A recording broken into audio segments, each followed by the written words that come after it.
I'm going to walk you through how to caramelize shallots perfectly. So the first thing you do is you need to learn how to dice shallots for caramelizing them. Now you could make sliced shallots or dice them like I'm going to show you here.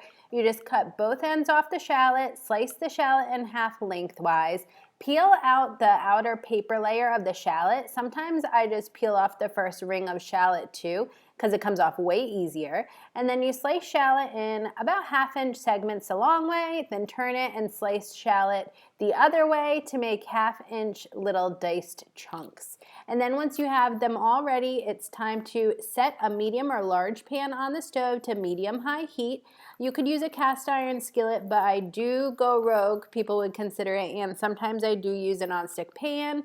Whatever. And then I add in some olive oil. Thanks so much for Tray Olive Oil for sending this for me to use. And once the oil begins bubbling and the shallots begin browning and sizzling in the pan, then I go in and I add a little bit of salt, and you can reduce the heat to medium and regularly stir them for 5 to 10 minutes until the shallots caramelize to your desired level of brownness. Now, I like mine to be a golden brown caramelized shallot color, and I always remove them before they get too brown and crispy.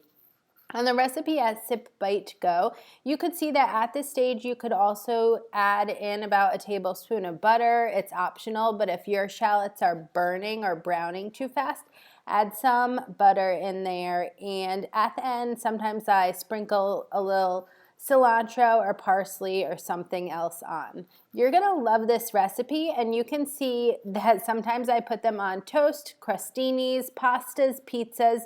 Caramelized shallots are so good. Well, until next time, I hope you have a wonderful and delicious day. Cheers!